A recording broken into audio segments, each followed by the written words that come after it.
Kara Miles woke up before the suns rose over Tarnus 4. The sky was still dark, and cold wind came through the cracks in the old metal walls. She sat on the edge of her small bed and rubbed her hands together.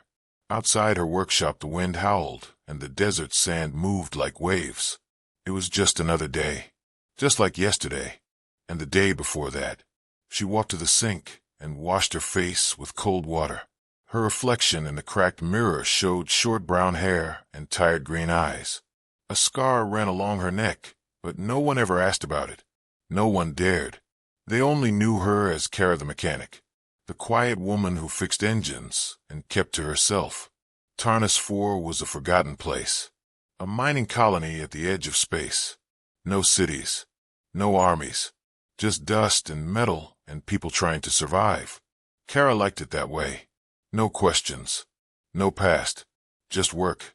She walked into her workshop and started her day. Engines needed fixing. Machines needed fuel. Drones needed rewiring.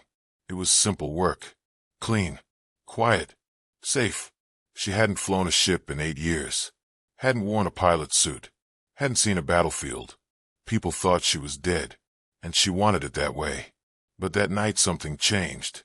It began with a noise. A low hum that made the windows shake. Then came a bright flash across the sky. She stepped outside and looked up. A ship was falling fast, its tail on fire, smoke behind it, heading straight for the hills east of the colony. Most people didn't see it. The storm was strong and the winds were loud. But Kara knew. That wasn't a normal ship. It wasn't a miner. It wasn't a trader. She knew the shape. She knew the engine. She knew the markings even from a distance. It was a military scout, human, and badly damaged. She grabbed her coat. She told no one, and she walked into the storm.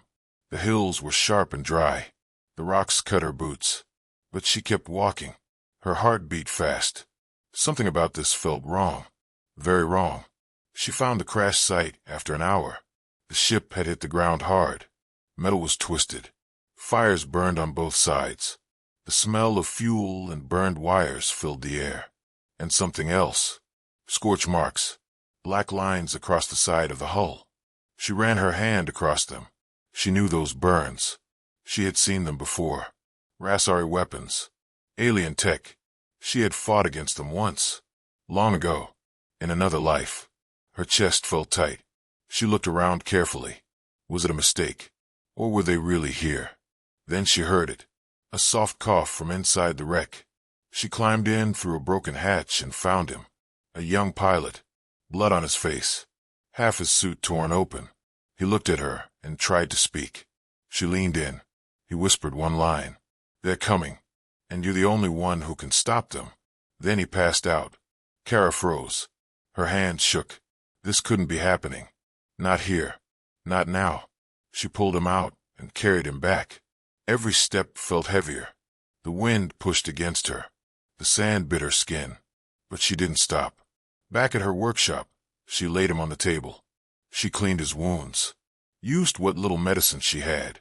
Then she noticed something. A small metal chip. Hidden in his suit. Almost missed it. She plugged it into her old scanner. A message appeared on the screen. To Kara Miles. Earth Command needs you back. They've returned. Her heart sank. She had left that life behind. She had escaped. Changed her name. Crossed half the galaxy. To be free. But it found her. Her past. The war. The enemy. They were back. And they were looking for her. She stood still for a long time. Her eyes on the screen. Her hands gripping the table. Then something moved outside. A shadow. Quick. Silent. She walked to the window and peeked through the metal slats. A small object floated in the dark. Round. Black. Humming.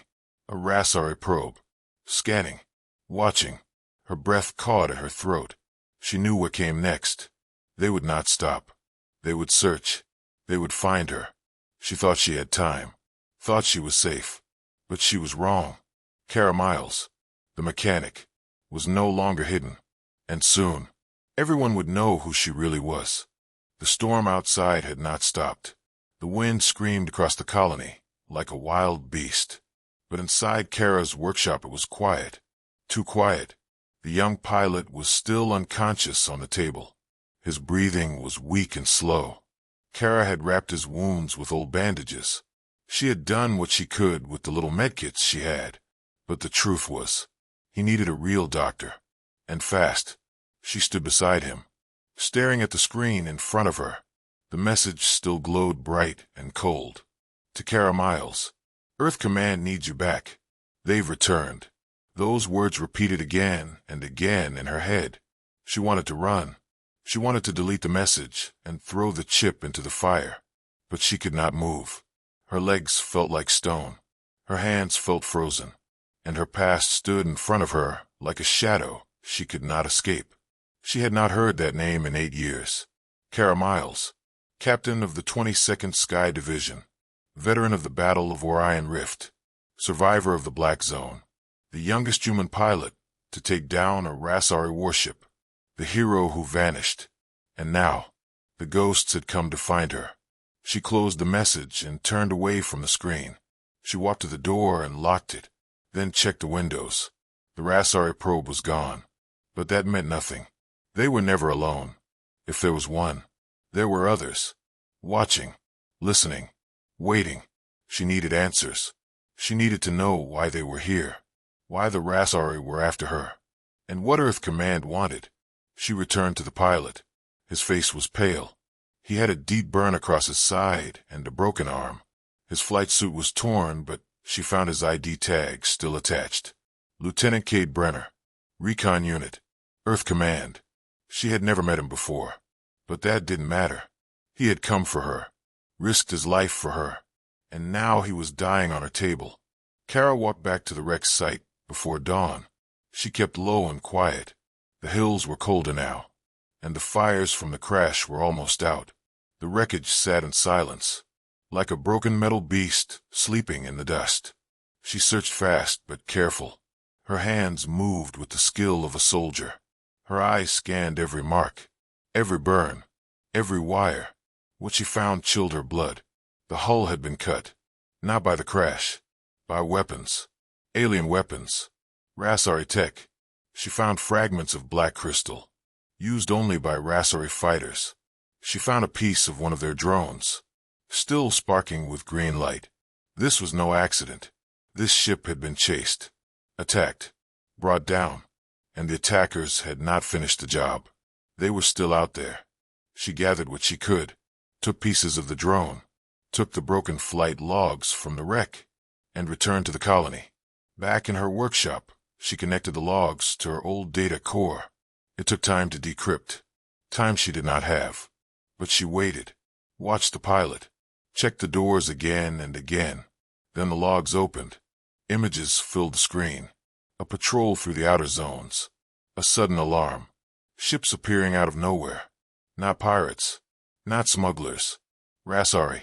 Fast and silent. Like ghosts in the dark. Then the voice of Cade. Hard to hear, but clear enough. Mission failed. Ship hit. If you find this, tell Kara Miles. Tell her they're building something. Tell her they need her back. Only she can stop them. Then static. Then nothing. Kara stepped back from the screen, her breath heavy, her thoughts racing. They were building something. A weapon. A new kind of weapon. She remembered what Earth Command feared most. The Rasari had been quiet for years. Too quiet. And now they had returned with a plan. And she was somehow the key. She looked at Cade. Still alive. Still hanging on. She knew what she had to do. She opened the back wall of her shop, past the shelves and tools, past the parts and engines. She opened a hidden panel behind a crate of fuel tanks. Inside was a case. Dusty. Old. Sealed tight. She opened it with shaking hands. Inside was her pilot gear. Black and silver. Worn from battle. Her old badge still scratched from her last mission. She lifted it slowly. Felt the weight of her past. Felt the fire return to her chest. Then she heard it again. A sound outside. Not wind. Not sand. Metal on metal. A soft hiss. She peeked through the window. 3 shadows. Tall. Thin. Moving toward her workshop. They had found her. She shut off the lights. Grabbed the pilot's ID chip. grabbed the drone parts, and took Cade from the table. She opened the hatch to her underground tunnel, built years ago in case she ever had to run. She carried Cade down the ladder and closed the hatch behind her. The tunnel was dark and narrow.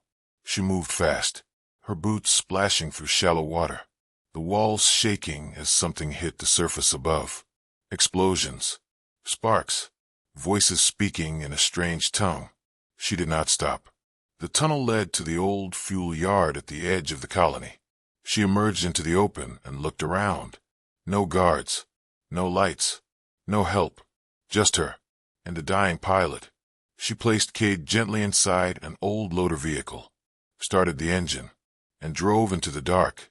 Behind her, the sky burned red. Smoke rose above the colony. The Rasari were here. They had come for her, but they would find nothing. Not this time. She drove through the desert, past the broken towers, past the mines and fences. She knew where she was going. A smuggler outpost 2 hours west. Hidden, abandoned, but still holding a working ship. Old, slow, but it would fly. She would fly, because now she knew the truth. The war was not over. The enemy had returned, and Earth Command had called her back. Not for honor, not for glory, but because she was the only one who had ever stopped them. And she would again, even if it killed her. Kara drove through the desert with eyes on the dark sky above. The loader shook across the dry ground, its wheels slipping over old stone and rusted cables. She kept one hand on the wheel and the other on Cade's chest, making sure he was still breathing. His skin was colder, now his pulse weaker, his body shaking under the thin blanket she had wrapped around him. She pushed the engine harder, even as it coughed and hissed. The colony behind them had gone quiet, too quiet. No lights, no alarms, no voices.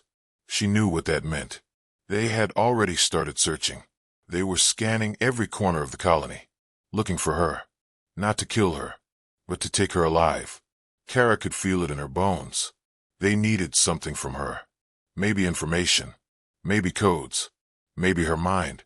But she would never let them have it. The smuggler outpost came into view through the dust, half buried in sand. A shell of metal and silence. No power, no lights, but she knew what was hidden inside. She drove straight through the cracked gate and stopped behind the biggest hangar. She shut down the loader and opened the back door. Cade was still alive, but barely. She carried him through a side door and into the old hangar. The smell of oil and dry blood filled the air. Rust coated every wall. Broken parts hung from the ceiling like bones. In the far corner, covered in tarp, sat an old shuttle, paint chipped, engines cold, but still strong. Kara dragged the tarp off and climbed into the cockpit. The systems flickered. Some screens were dead, but the core still pulsed with blue light. It would fly. Not far, but enough. She returned to Cade, hooked him to the med line inside the ship, then sealed the doors. No time to waste. She powered the engines. The floor shook under her feet as fuel lines hissed and gears screamed back to life. The ship lifted slowly, dust rising all around. Then a sharp sound outside. A crash. Metal hitting metal. She looked out the side cam. 2 Rasari scouts at the gate. One held a scanner. The other raised a weapon. They had tracked her here. Kara hit the thrusters. The ship roared as it shot into the sky. The Rasari opened fire. Blasts hit the side panel. Sparks flew. Warnings lit up across the screen. But the ship held together. Barely. She turned hard, spinning through the low clouds. Flew west, toward the canyons. Behind her, Rasari fighters appeared. Fast and black with green trails burning behind them. They were faster, stronger, newer, but they did not know her. Kara took the ship into the canyon path. Tight turns, low walls, dust storms. She flew like it was her second skin, like she had never stopped, like those 8 years had never passed. The enemy followed, too close. She dipped under a stone arch. The first fighter clipped the edge and exploded in a wave of green fire. One down. The second fired a blast that tore through the rear hull. Systems flashed. Alarm screamed. She tilted the nose down, pulled back hard. The ship rose like a shot, straight up into open air. Then she spun the ship, hit the brakes. The Rasari fighter passed her in a blur. She fired. The blast hit dead center. The fighter exploded. Silence returned, but only for a moment. The ship was damaged. The NAV system was gone. The hull cracked.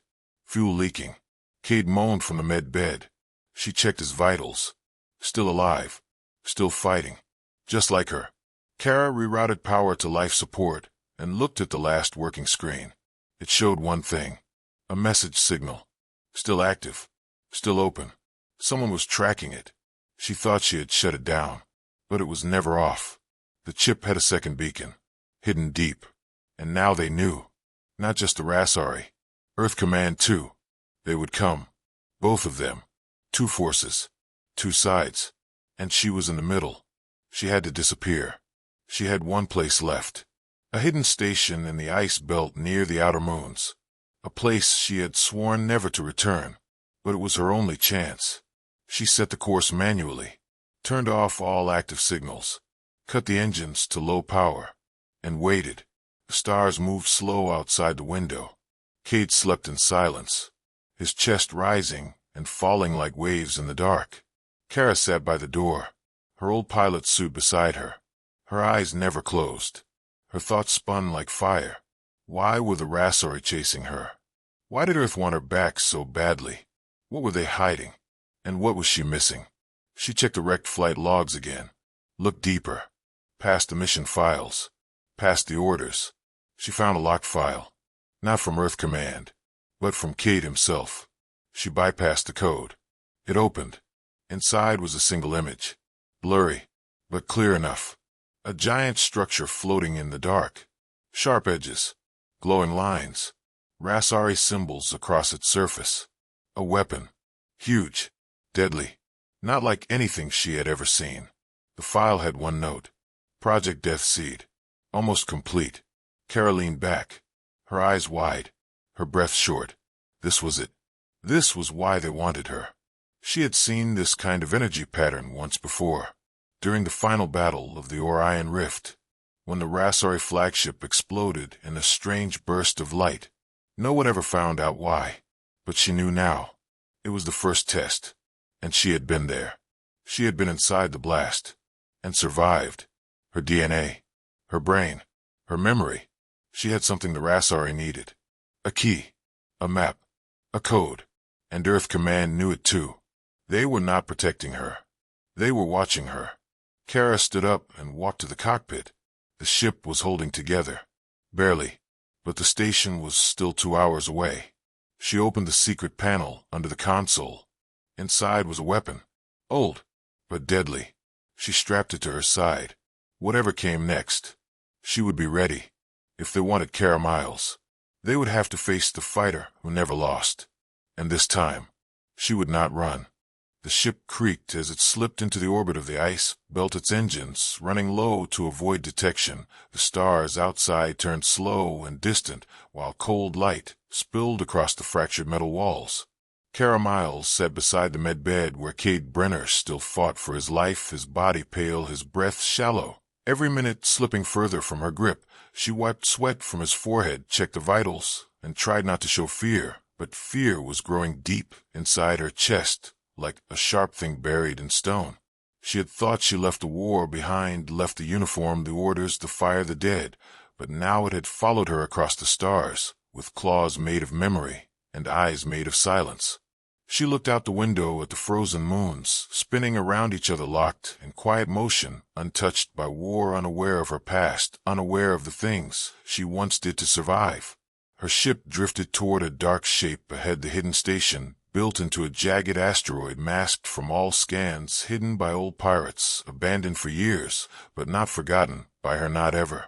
The docking clamps gripped the ship, and the lights blinked red, then green. She stood slowly, her legs stiff, her hands still gripping the small blade hidden in her belt, just in case.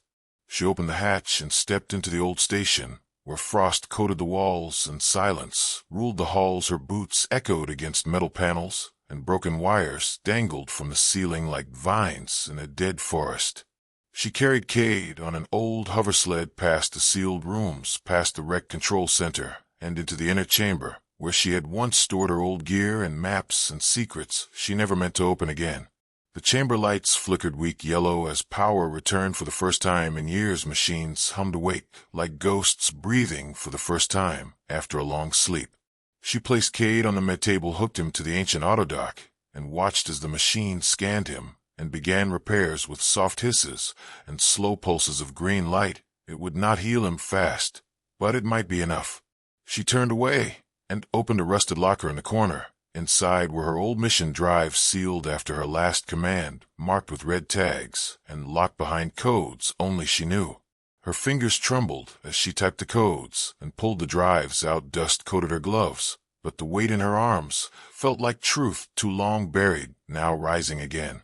She plugged the drives into the main console, watched as the system flickered alive, images and files pouring across the screen, flashes of old battles, tactical scans, pilot footage, heat maps, and something else, something hidden.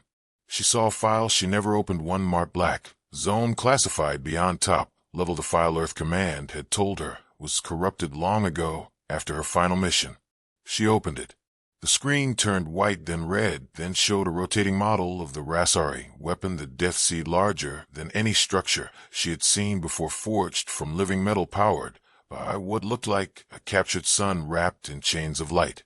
The file showed its purpose, not just to destroy planets, but to rewrite energy, to twist the laws of motion and time, and burn whole systems into nothingness. It was not just a bomb, it was something worse. It was the end of stars. Her name appeared in the next frame, not as a target, not as a survivor, but as something else. Key carrier. She stepped back, her heart racing, her breath tight, her hands cold. They had lied to her. Earth Command had known what the Rasari were building. They had sent her into the black zone, not just to stop it, but to absorb it, to collect something from a weapon when it exploded around her. And it had worked. She had lived when no one else had, and something had stayed inside her. A trace, a pattern, a key. She pulled up the scan logs from Cade's ship and saw it again, the new Death Seed, almost finished, twice the size of the last one, glowing with the same light from the black zone and pointed at Earth. The Rasari needed her to complete it. Earth Command needed her to stop it, and no one had told her the full truth. She returned to Cade's side and saw his eyes twitch open for a second. His lips moved, but no sound came. She leaned close and heard a whisper, so soft it barely reached her ear. Not everyone in command wanted this. Some wanted peace. Others wanted power. They used you, Kara. Used us all. Then his eyes shut again. Kara sat in silence, the machines ticking, the air cold, the sound of her own blood loud in her ears. She stood and walked to the far side of the chamber, pulled open a floor panel, and reached into the dark. Her fingers touched metal and cloth. She pulled out the sealed pod that held the core of her old fighter ship, the only part that had survived the black zone, with her, the only piece still unscanned by any system. She cracked it open slowly. Inside was the same white crystal she had seen in the Death Seed core, but smaller, sleeping, dull. She reached for it, and her vision flashed with shapes and voices and light bending around her skin. She pulled back, gasping. It was part of her now. Or she was part of it. The Rasari had built a weapon from something not of this galaxy, something old, something lost. And she had bonded with it without knowing. That was why they hunted her. Not just for revenge, but because she was the missing code. She walked back to the console and scanned the signal logs. Recent transmissions showed a faint ping from Earth Command orbit 2 hours ago, just before the Rasari had found her. She saw the signal ID. It was Jax, her old co-pilot, presumed dead, now alive and watching her. She opened the secure line and sent one message out into space. I know what you did, and I am coming. She sealed the chamber and armed the defenses, set auto-target to anything with Rasari heat sig or command stealth code. She knew they would both come soon. 2 sides, 1 war, and she was the battlefield. But now she had more than memory. She had proof. She had the key. She had fire in her blood. She strapped on her flight harness, powered up the emergency beacon, and looked once more at Cade. He had followed orders and paid the price. She would not. Not again. She would choose her own war, and end it her way, even if she had to burn the stars to do it. Kara stood at the edge of the launch deck, staring into the frozen, dark-to-hidden station, silent. Behind her the stars, cold above her, and her mind locked on one thing: she had to fly again. The station was falling apart, power low, systems old, but her hands remembered everything, every wire, every screen, every pulse of the engines. She had worked with ships since she was 17, and no rusted station would stop her now. Cade remained inside the med chamber, his vitals stable, for now the crystal still dormant. Beside him, she had sealed the door and locked the console with an old pilot code, one only she could break if things went wrong. If the Rasari or Earth Command found this place, they would find nothing useful, not unless they had her.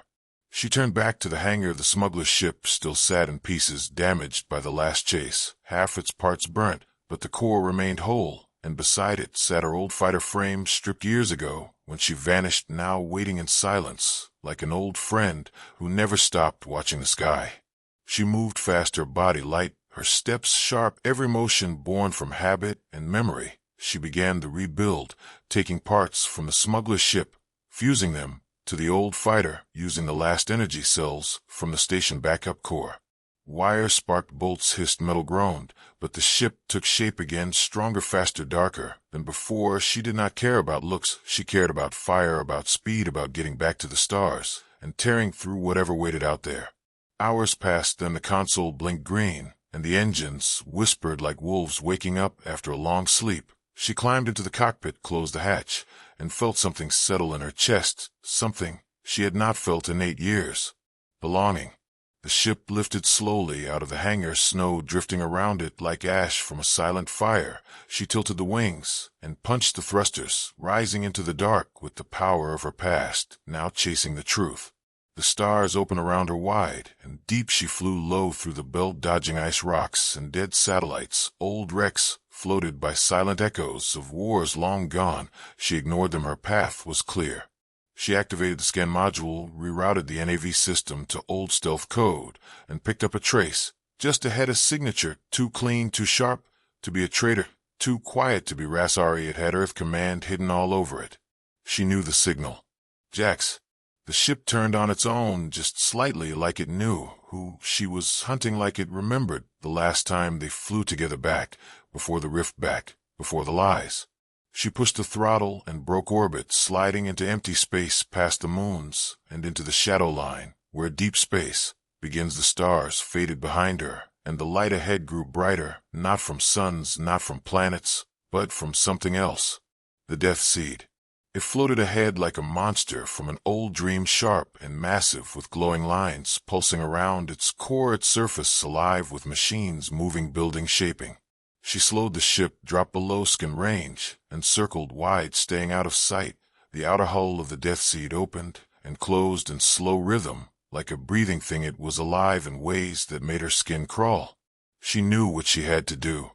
She had to find the weak point. She had to map the core.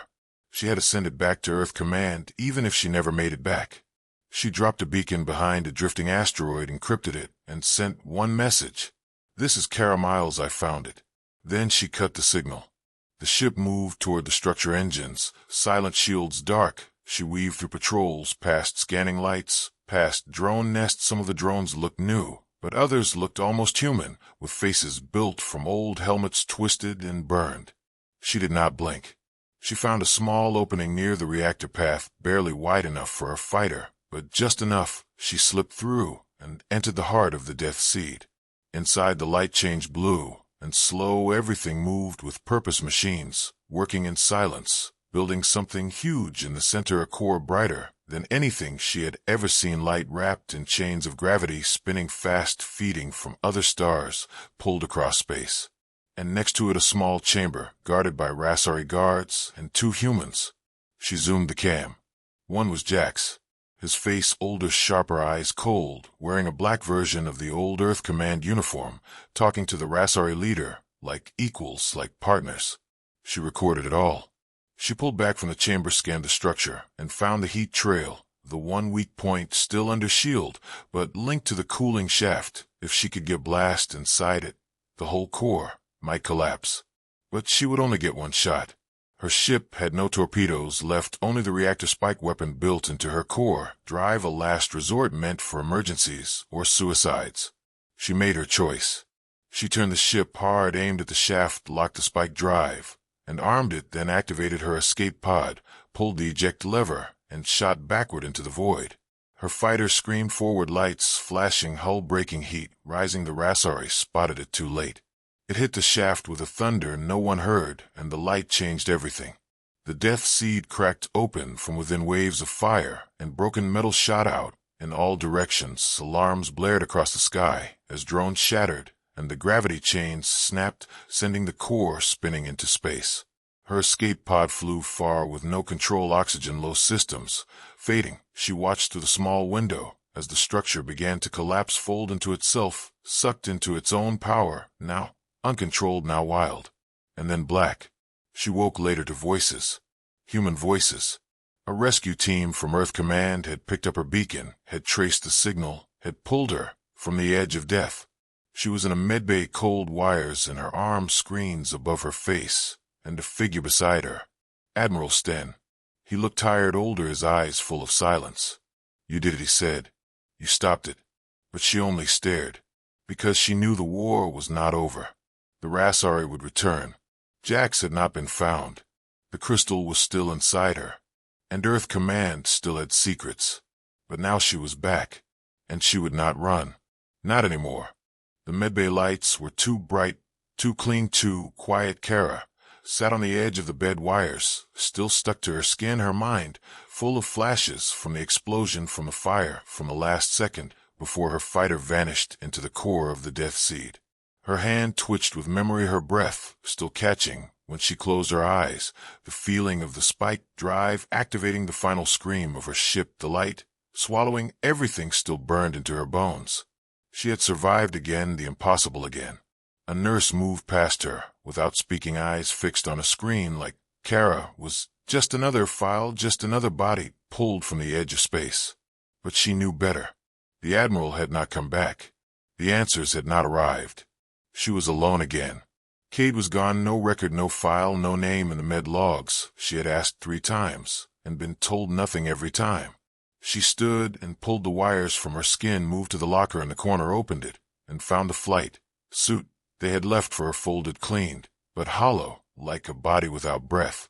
She slipped it on without a word, strapped the sidearm to her leg, tied her hair back, and walked out into the hall. The station orbited a dead moon far from Earth, hidden behind thick clouds and ancient rocks, a ghost base made to hold secrets, not people, and Kara could feel them in every wall. Guards walked past her, silent eyes, cold expressions blank. She followed the halls, down past doors without signs, past windows covered in black tint, past machines humming low like they were whispering things they were not allowed to say out loud. Then a door opened in front of her, and Admiral Sten stepped through. His face had more lines, now his voice lower than before when he spoke. "You caused a shock wave that knocked out 3 relay stations across the system, and you did it with no clearance, no backup, and no survivors left behind." Kara said nothing. He kept going. "You also stopped the death seed from completing its cycle. You broke through Rasari defenses. You delivered data no one else could reach." She waited. He paused. "But that is not the full story, is it?" Kara raised her eyes, slowly locked his gaze, and said one word. "Jax." The Admiral flinched, just slightly, but enough to show truth. She stepped forward, her voice steady and sharp. "He is alive. He was on that station. He was working with the Rasari, and you knew it." Sten said nothing. Kara leaned closer. "You sent Cade to find me knowing Jax was out there. You used both of us, and now Cade is gone, and you will not even admit he existed." Sten turned away and spoke into the air. "You were never supposed to return to the field, Kara." She laughed without joy. "Then why did you send him with my name burned into his last breath?" The Admiral sighed and stepped back, letting the silence stretch before he spoke again. "Because we had no choice, and now we have even less." He touched a panel on the wall, and a screen lit up, showing space just beyond the outer rim, a storm of light and static swirling in patterns that did not belong to any known tech. "They built another one," he said, "smaller, faster, harder to find, and it is already moving toward Earth." Kara stared at the screen, saw the same lines, the same glow, the same hunger. She saw in the first one the weapon that did not just destroy, but change the rules of everything. And in the corner of the image a small ship moved inside the storm. She knew it at once. Jax. Her hand closed into a fist. Sten looked at her again. We need someone to intercept it, but there is no ship fast enough, no pilot skilled enough, and no time left to build a plan. Kara turned to the door. Then you are lucky I do not need one. He called after her. You cannot go alone. She called back. I already did. She moved through the halls faster, now back to the hangar bay where old ships waited under cold lights. Most were broken, some were mothballed relics from past wars, but one caught her eye. A long-range interceptor built for deep space missions, never tested in combat, stripped of codes, too advanced for rookies, too wild for command. Perfect for her. She climbed in, and the ship responded like it had been waiting for her, its systems flaring to life, its wings unfolding like a beast stretching after years of stillness. The launch code blinked on screen, locked behind a command code. She entered her old code, and the bay opened, the stars pouring in. One of the techs shouted something she could not hear. She fired the thrusters, and the ship shot into the dark. The silence of space wrapped around her, and she breathed for the first time in hours. Her fingers danced across the controls, her eyes locked on the trail left behind by the storm ahead. She found it within minutes, a cloud of strange matter, spinning like a slow storm, eating everything in its path. Rocks, ships, light signals, gone without sound or trace. At its center floated the new death seed, smaller, yes, but faster, sharper, harder, to skin, moving like it was alive, and inside it the signal she knew too well. Jax. She sent a burst ping, a challenge, no words, no warnings. A reply came back within seconds. Hello, Kara, I hoped it would be you. She armed the ship, loaded the last spike core, set the drive to overload if needed, and locked in on the target. The death seed opened like a flower of blades, light pouring from its center, drones pouring out with heat trails and weapons drawn. She flew straight at them, no fear, no pause. Her ship cutting through them like a ghost or fire, tearing holes in their wings, her mind locked on one thing. Jax. He spoke again, voice calm like an old friend, like a traitor who forgot what loyalty meant. You still do not see it, he said. They are not our enemy. They are the next step. She screamed into the mic. They killed billions. They broke the stars. They made me a weapon. And you helped them. He only laughed. I helped humanity survive. She broke through the last wall of drones, hit the edge of the structure, and launched the spike. The ship shook as the spike core shot forward, burning with energy. Her hands steady, her heart silent, her eyes locked on the core of the enemy. The spike hit. The weapon cracked. The storm unraveled. She ejected just in time, her pod flung far into the dark as the explosion lit the sky behind her like a new sun. Her last words before sleep took her were soft. Tell Earth I am not done yet. Kara floated in darkness, her escape pod spinning slowly across the black ocean of space systems, flickering low heat, fading air, thin, her hands trembling not from fear, but from something deeper than pain, deeper than cold, the feeling of being between two worlds, between silence and survival, between what she had done and what came next. The second death seed was gone, its remains scattered across deep space, the storm around it broken, the gravity chain shattered, light curling into the void like smoke from a fire that would never burn again. But Jax was not there. No body, no wreckage, no trace, just static on the last signal. And Kara knew what that meant. He was still out there. Somehow, some way he had escaped again, and the Rasari with him, or maybe ahead of him, or maybe behind her in places no human had ever seen. Her pod drifted toward a system with no name, no sun, just a dead planet with cold rocks and broken satellites left behind by explorers who never came back.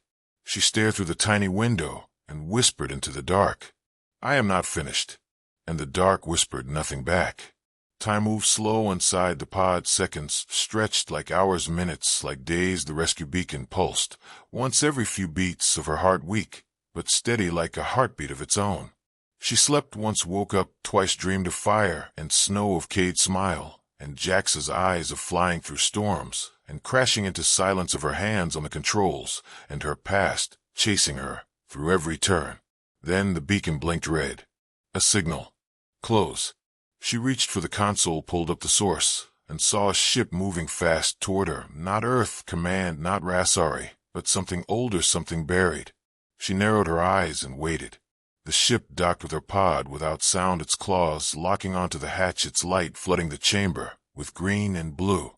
Then the hatch opened, and a figure stepped through. Not a man, not a soldier, not even human. But not Rasari either. Something else. A machine with eyes that glowed soft and body shaped like armor from a time before Earth learned to crawl among stars. The machine spoke. "You carry the fire." Kara stared at it, her voice dry and low. "What are you?" The machine tilted its head.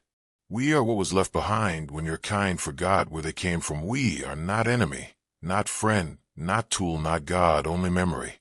Kara reached for her sidearm, but the machine raised a hand. "You are safe. You are chosen not by us, but by the war you carry inside." She lowered her hand and waited. The machine stepped back. "Come." She followed. The hallway inside the ship looked like no design. She knew smooth metal walls that shifted as she walked, lights that moved ahead of her as if sensing her breath, machines that pulsed like hearts of steel. They walked in silence through endless halls until they reached a chamber with stars all around, a full map of the galaxy displayed in shifting light.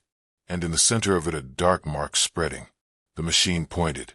"That is where they go now, the Rasari, the fallen, the traitors. They flee to the edge, where light does not reach, where time bends, where death sleeps." Kara watched the mark move across the stars. She asked one question. "Why?" The machine replied. "Because you broke them, you made them fear, and they do not know what to do with fear." She felt her chest rise with something she had not felt in years. Pride. The machine continued. "But they will return, and not alone. They seek others, like them, enemies of light, builders of storms. And they will try again, not today, not tomorrow, but when your people forget again." Kara nodded. "Then we will not forget." The machine turned. "You cannot fight them alone, and Earth Command will not believe what you saw. They will bury it again, like they did before, like they did with Jax, like they did with you." She stepped forward. "Then help me." The machine paused. "Why should we?" Kara smiled without warmth. "Because I carry the fire." And the machine stepped aside. A door opened behind it, and a chamber revealed itself. Inside stood a ship like nothing she had seen, long wings that shimmered with energy, a core that pulsed with pure light, controls shaped to her hands, as if waiting for her all this time. The machine spoke once more. "This is yours. It was always meant for one like you. It is old, and it is angry, and it remembers." Kara stepped inside the cockpit, and the ship came alive. She gripped the controls and felt them melt into her fingers, her thoughts moving through the ship like breath through lungs. The hangar door opened, and the stars called her back. She launched into space again, but this time not running, not chasing, not hiding. Flying. And behind her the ancient ship folded into dust, vanishing like a dream, leaving her alone in the dark, with only one path. Forward. She opened a channel to Earth Command. "This is Kara Miles broadcasting from deep space on secure channel 109. There was silence, then static, then a voice. "We hear you, Kara. Report status." She answered with fire in her voice. "Mission incomplete. Enemy not destroyed. Threat evolving. New front opening. Request full authority to act under my command. No chains, no lies." Static again. Then the Admiral's voice came through, low, hard, full of something close to respect. "Approved." And Kara smiled. She turned the ship toward the edge of known space, toward the dark line, where stars vanished and monsters waited, where old machines dreamed and Jax still breathed. She flew without fear, without doubt, without questions. Because she had a mission. Because she had the truth. Because she was not just a pilot. She was the last storm. The first fire. And humanity never forgets.